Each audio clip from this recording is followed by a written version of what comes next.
One of the earliest trips I took to fish the New Jersey shore was at the invitation to fish Island Beach State Park with now good friend Shell Karras. At the time, Shell had already been fishing the shore for nearly 50 years, and it was through his eyes I came to understand the allure of the Jersey shore. On this trip, I would be swapping the surf stick and the fall run for a couple of boat rods and an early season spring bite. Arriving in New Jersey on an absolutely beautiful morning, I would be joining Captain Brian Williams as we headed out into Great Egg Harbor Bay on his 23-foot Cape Classic that was perfectly suited for the backwaters of the Jersey shore.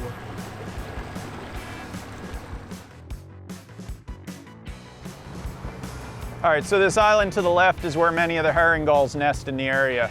Right now, most of those are sitting on nests over there. A couple weeks from now, you're gonna see little fur balls hopping around and the young will be hatching and doing their thing. Now, this whole open expanse of water in front of us is Great Egg Harbor Bay. It gets its name from the Dutch who named it Ironhaven. It translates over to Egg Harbor. They named it that because there were so many nesting birds in this area and such dense populations, more than anywhere else in the state at that time, that they gave it that namesake.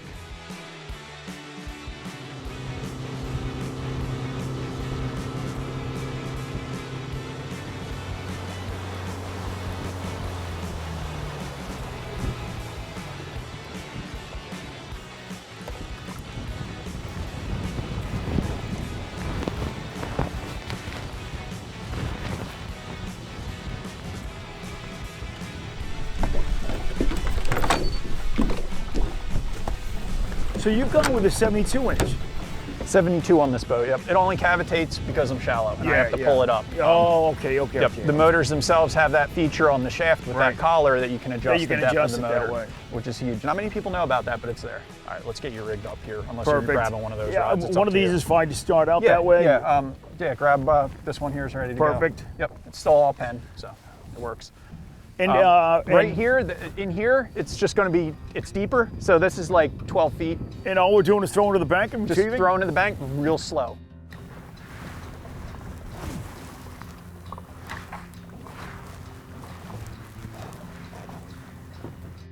Brian, how many years you been fishing up, down here in Jersey? And are you from Jersey area originally? South Jersey, born and raised. There you go.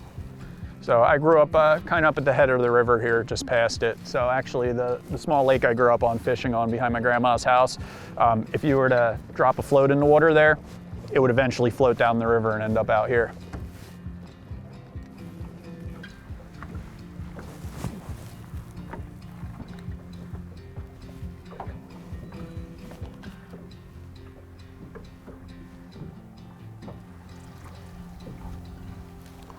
I had a little flounder just came up and took a pack at it. Did you? Yeah, me too. Yep. Yeah. At first I thought, and I'm like, but you get that what, but I'm like, that's definitely not the bottom. This has been a great year for flounder. Just been good volume of fish in the bay, it seems. Over the last few years, they've done a much better job protecting these fish. Look at how close he ate. That's the importance of being silent in these shallows. Schoolie? Yep. Nice flounder. It's funny, I got a whack right there. Look at that, beautiful fish. So you were working right along the bottom. Well, in here we're so shallow, the bottom is the surface. Yeah, right, because it's so thin. I think I got the pack from that guy right before him. Let me in there, buddy. For these guys, it would be 2 at 17 to 18 inches, a slot, and then 1 18 over. Roughly 19 inches, maybe 18.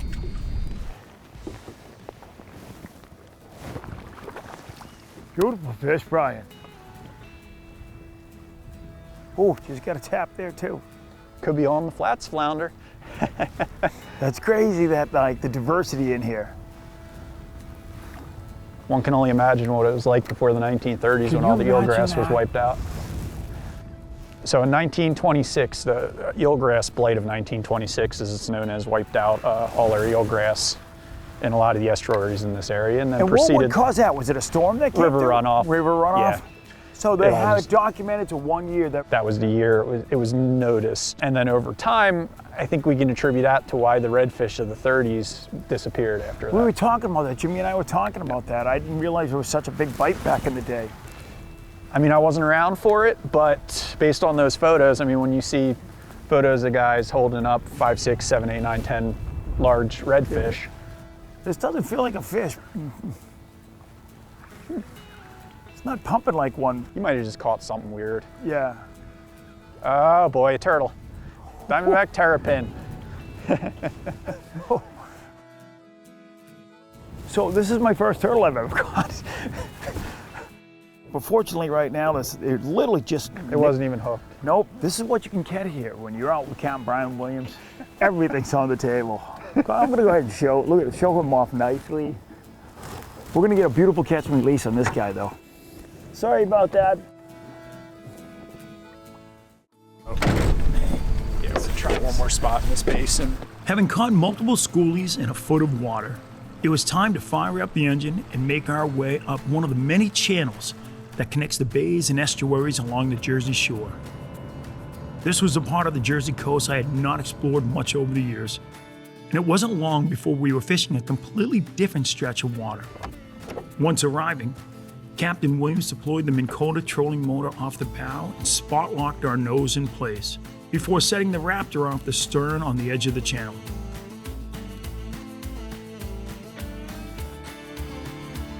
It looks juicy coming off that point. You able to reach that, you think? I am. You okay with me on the gunnel too? I'm fine, yep.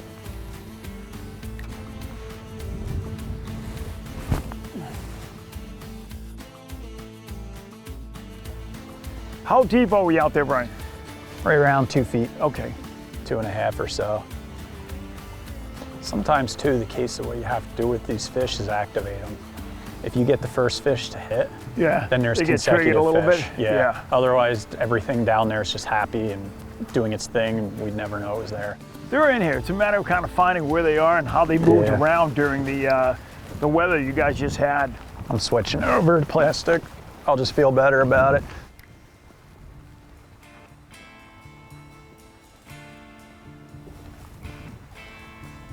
I'm coming over your right side for a minute. Yeah, you got it. Isn't it funny how different lures you just have different confidence with? Yep. I just saw him flash right off that point. How far off that point was he? About 5 or 6 feet? Or did you go behind A him? little closer, but right in that general zone.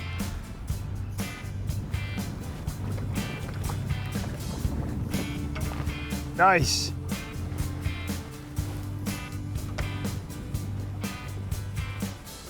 Now slow retrieve on that, Brian? Relatively slow, but I think I sped up with the wind. Oh, there he is. Told you just got to activate Oh yeah, him. right on that.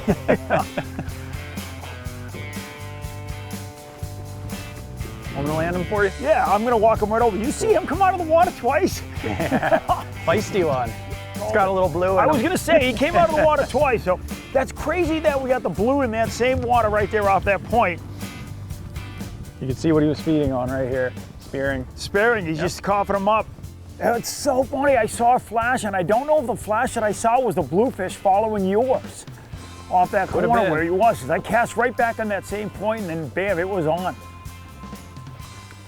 Get him right back in. Send him on his way. The confidence that an angler has, depending on the lure that they love to fish, oftentimes will be the difference in presenting it well because you have such a confidence in it. I know myself when I fish different lures, Brian, sometimes I'm like, I don't know, I just feel different about this. And I think we fish it differently because we feel differently about that. But you were fishing the top water and you're like, I'm going subsurface, and bam, it was on. I think sometimes they're just waiting a little, and sometimes with the high sun, top water gets difficult with the fish. They don't have sunglasses or eyelids, so depending on how fired up they are, sometimes I think they can have a hard time seeing it. That's where throwing something great like this comes in. That was perfect.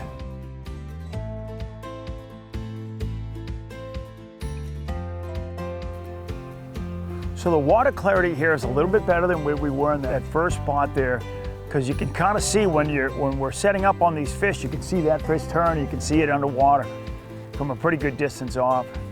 Yeah, it's been a little better over here. We're still fighting a little bit of that silt in the water from that last storm blow, and a little bit of an algae bloom, I think, from all that decomposed grass that storm blew off the banks.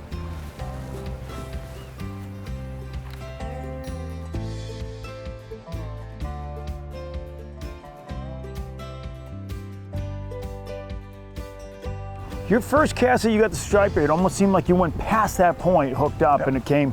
Well, you want to pass it across the point so Yeah. it's more natural. That way it's already in the water and set up in the zone as it's passing the point, Yeah. rather than landing on Then the landing point. on the point. To the best you can with a little chop coming across the bay.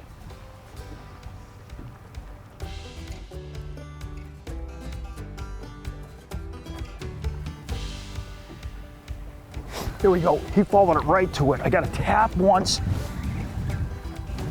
I got a tap. I'm like, I'm just gonna keep moving it. And very close too, right? You're really close. Yep. He It's definitely important. followed it off the wall, I think, you know? I'll walk him right over to you, Brian. He ain't done yet. It's funny, I got a little tap, and then I'm like, well, keep it moving, stop, keep it moving, twitch, and then he was on it. Might find there was more than one following there. He engulfed that thing, huh? He was hungry right in the roof of the mouth. Beautiful fish, huh? You were saying that this water will heat up high 70s, low 80s. Mortality rate skyrockets up if you don't get these fish back in the water quickly. Oh yeah, yeah, it's very important you keep the fish in the water best you can. Practice good release tactics that way. Kind of like I did with that fish. He wasn't out of the water for more than a quick second. Get a quick look at him, get a shot of him, and then right back in. He never even broke the threshold of the boat and came inside the boat. One of the things I've always learned over the years, if the fight's 2 minutes, get it back in the water in half the time that it takes for that fight. The longer the fight, in the water that much quicker, because it just exerted a lot of energy to get to the side of the boat that way. And with stripers being the way they were, we talked a little bit about when we come across the bay. Back in the day, how many stripers were here back in the day, you know, compared to where it is today? I mean, just 15, 20 years ago, even less, in some cases 10, 11 years ago, I was telling you that story. It was easy to just pull up to one bridge piling and catch dozens, no problem. Now you have a slow pick in some of those areas. So we're hoping, though, we can get these numbers back through proper release tactics.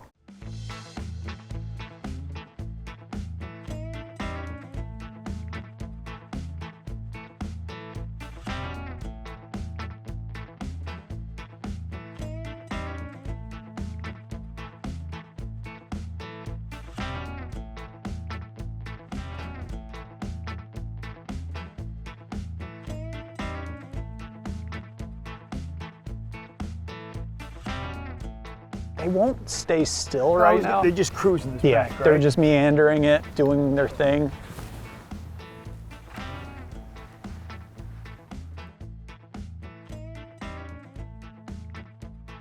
So you go to a bad point in the bay and you'd catch a dozen of those little yearlings on a bad point in the bay 20 years ago.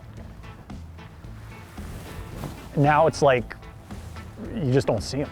Yeah. At all. And that's a little bit like, man, that ain't good. Like you'd be catching fish that are almost as big as your topwater, and you're just like, what's he doing? You know? Not that you sit there. Well, back then you didn't give as much thought to hurting him as bad, but you're just running into so many of them, even up the river more. I shouldn't even say up the river. People call it up the river. It's all saltwater. And up to some of those areas, there's areas where I should be able to go catch dozens of rats. There's a Right? Yeah, he's a better fish. There you go. A little bit. Right off that point again. I saw the flash right when you set up on him. Here, I'm gonna go ahead and jump in behind him, see if I can pick up some loose change.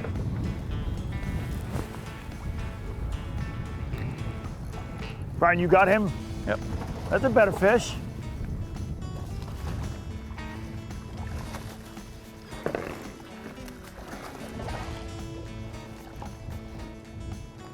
So touching here on proper release tactics, guys. Keep that fish in the water best you can like that. Get a hold of him. Give him a second to catch his breath. Send him on his way. Now, were you a real slow retrieve? I retrieve painfully slow sometimes compared to other people. But then I speed it up sometimes. It's like that thing where like sometimes when you're in rough surf in the surf, you're like ripping in and you have to tell yourself, slow it down. There he is. Bluefish. I have All another. right. Did you let go? No, he just let go. He made it. He didn't take Easy my release, tail. and it's all in one piece. I'm the king of blues right now. the jacket. I think it is. It's exactly what it is. They see the Yamaha jacket, they know. There's definitely some bait being held on this point over here. So what I'm trying to do is throw out and let it swing in on that corner, kind of like you said, giving it a little bit more of a natural presentation coming past that. Got to anticipate or compensate for that wind. Yeah. That plays a big part in it, because we do have a bit of chop coming through this bait today. But you may have noticed that little spot lock trick with the trolling motor with the Raptor in the back's held us positioned Yeah, we held it right. We haven't moved off of that point. This area doesn't see a lot of tide movement, like speed of tide around points. Yeah, so it's really wind that's gonna... Yeah, it does weird things in here to it. You know, again, it falls back on, it's sort of that stagnant water. It's that area you leave alone a little in the summer for that reason. It just doesn't see any rejuvenation. Now, does it get real flat in there? Like, would you ever consider kicking over that way and kind of casting that basin, or? Yep. No, we're gonna work the whole thing right now. You know, I come in, I'll come off the spot lock, off the Raptor, we'll bump it up, we'll put it on autopilot, and we'll work along this whole bank.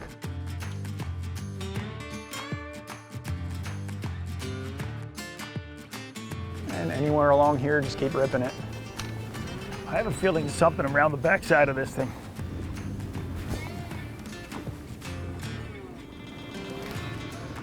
Another trolling motor to your right now. There's a reason 2 years ago I wanted to be the service guy for around here. It's smart. You know, so I'll guide all day, and then I'll go turn wrenches on trolling motors in the afternoon and in the evening each day. And because most guys around here see me on the water or know me already out here through the guide service, then I'm able to sell them a trolling motor, or I'm able to help them out with their trolling motor when they have problems. Just the other day, I gave somebody my phone number on the water because their steering wasn't working on their motor as we're drifting by them for flounder. It was like, here, I can fix that. I'm their service guy for here. And he's like, really? That's a thing? I'm like, yeah, you got 2-year warranty. It's only 2 months old, you said, right? Yeah, great. That's perfect. Yeah. Look at the color change there. Oh, I just got a whack there. Just got a good whack. There he is, he's back. So we come right off the I'm coming down the gun because he's behind here. He shot right out the back. That's what I love about these gunnels. You can run right down the gunnel and out the back. It's funny, from where we were catching those things, you know, because you were casting past further than me, you got a sense that they were around the back. You got him, or you want some help? I got him. All right. Thank you. I'm gonna walk him right down. So just kind of the captain paying attention to the conditions. One of the things that he said early on, work that area. Don't run and gun, but when an area is not productive, there's so many areas in the bay here to fish. That's a perfect example of moving along, finding the right conditions and finding the fish, and that's what Brian did for us today. Oh, gave me a little splash to say goodbye.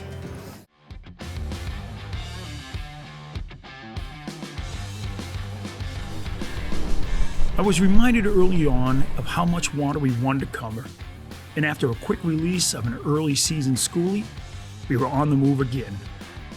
With so much of the Jersey back bays, estuaries, and inlets tidal, local knowledge was vital if you wanted to stay off the flats. Running from channel to channel reminded me a bit of fishing the Florida Keys, running from cut to cut around the many mangrove patches and islands that make up Florida Bay. Like the Keys, the backwaters of the Jersey Shore hold their own beauty, and I was seeing it firsthand.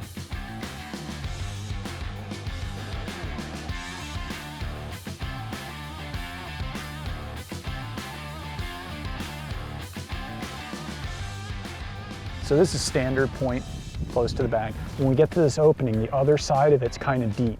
So what's going to happen is the water is going to come in from the water tower. Yep. It's going to rope around and in, and there's going to be a drop off. It's like, I forget the number, but it's like 5-6 feet, whatever. Yeah. So it comes off a flat and falls in, and they'll sit against that sometimes. And that is possibly a school of bait on the surface. I was just looking at that. You would think it is. Something's pushing. What I'd like to see that we'll start to see this time of year is rays. We're just a little early for it. Yeah, there he is. That might be a ray. Let's get over there. We're gonna keep fishing the whole way. We'll power fish it. That's the advantage having the Minn Kota. We're able to quietly approach there. Definitely something waked. Yeah, I saw it coming. Pretty good size. Or a big school. Here it is, I just got whacked. All right. Right off that point between these two feeders. See, it's that gentle slope here with that thinned out grass. Creates a great spot for this spearing to hide, and they'll sit and wait.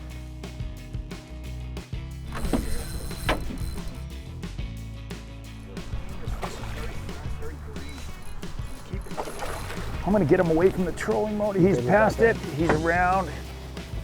Well, look at that. Beautiful It's fish. funny how these fish, when they're in here for a while, will take on the colors of where they are. I'll walk them right over to you, Brian. Well, these ones like this one are what we call silvers. They have that silver hue to them because they've been hanging around near the beachfront. That's those what it is. near inlet Look at areas. the colors on that fish, huh? You can really pick up on that lateral line right there. And that fish has been eating heavy. He's, not real long, but thick. Well fed, he's filling up on spearing in here.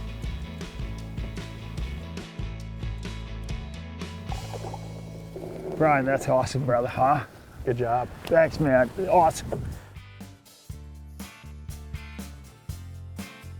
So, Brian, last night we came down, made our way through what is the Pine Barrens. We probably cut through there last night around 11:30, and just, I don't know how long it goes on, but just dark. Trees on both sides that way, and with the moon that was out last night, because you were talking about it earlier, that bright moon that was lit up, just gave me a little bit of a creep around the story of the New Jersey Devils. What is the whole story? I've heard parts of it. The Jersey Devil's the 13th child of the Leeds family. It said the moment he was born, he came out, screeched a little, and flew up the chimney and out the chimney of the house. They're a family that owns some land up in Leeds Point, which is named after them. And it's supposed to now live in the Pine Barrens. Wanders the Pine Barrens, you never know when you might see him. I'll tell you what, we drove through there last night around 11:30 with a full moon out. I believe it was in there. That moon was bright. Put it this way, we're driving back there in the day. We're cutting through that area. This is the part where they play a prank on you and drop you off in there for a couple hours. My crew would do that. That used to be a thing growing up. There was a little spot, and because a trick of some light with a street light that was down this empty road. As a joke, you take somebody, throw them out of your car, and leave them there for an hour to freak them out.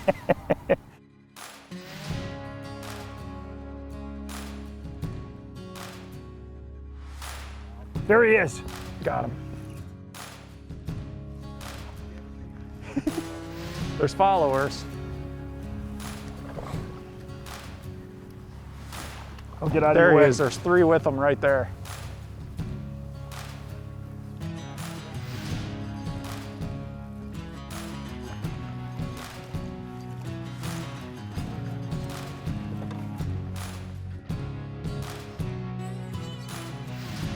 So guys, one of the important things fishing these crushed barbs for these bass, you find a lot of them get foul hook places near his eyeballs like that, but if you crush them barbs, those hooks fall out nicely, just how I did right there.